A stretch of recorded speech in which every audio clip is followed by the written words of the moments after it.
هو انا لو قلت لك مين ده او ايه ده هتقول لي ده قناع الملك توت عنخ امون اللي هو من اغلى واقيم المقتنيات او الاشياء الاثريه على مستوى العالم. ماشي كويس، طب تعرف عنه ايه؟ هتقول لي ما اعرفش، هو بس ده قناع الملك توت عنخ امون، في حين ان العالم كله عارف مين ده وعارف كل تفاصيل حياته. ولكن انت للاسف المواطن المصري اللي المفروض اكتر واحد تكون عارف مين ده وعارف كل تفاصيله للاسف ما تعرفش. طب هقول لك مين ده، هتقول لي ده اخناتون. طب معلومه بسيطه جدا، هنربط بس المعلومتين ببعض برغم ان انت عارف المعلومه الاولى والمعلومه الثانيه، ولكن ما تعرفش ان اخناتون هو ابو توت عنخ امون.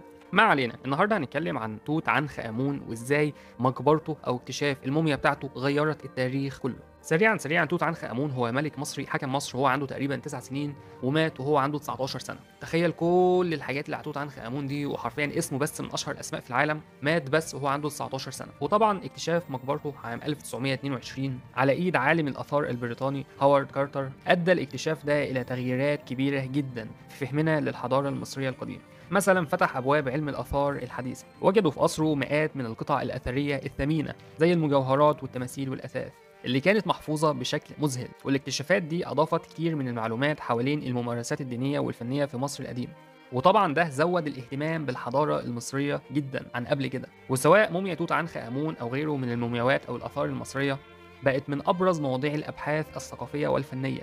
وبقول لك على الرغم من ان هو مات تقريبا وهو عنده 19 سنه وتولى الحكم وهو عنده 9 سنين، ولكن زاد الاهتمام بمعلومات عن حياته وحكمه. يعني مثلا اكتشفوا ان عنده امراض وراثيه زي مرض في العظام اللي كان بيأثر على طريقه مشيه، وبرضه التحاليل اظهرت انه كان عنده مرض الملاريا اللي بيقال ان سببت له امراض مناعيه وبالتالي كان سبب وفاته. وبالتالي ده ادانا معلومات طبيه مهمه جدا عن الامراض اللي كانت منتشره في العصور القديمه. وطبعا ما نقدرش ننسى تاكيد فكره اللعنه اللي هي حرفيا ممكن تكون محل جدال حاليا ما بين ناس مقتنعين جدا ان هي موجوده، وناس تانية مقتنعة إن هي مجرد وهم، وإن الناس اللي كانوا موجودين أثناء اكتشاف المقبرة وماتوا بعد كده كانت مجرد صدفة.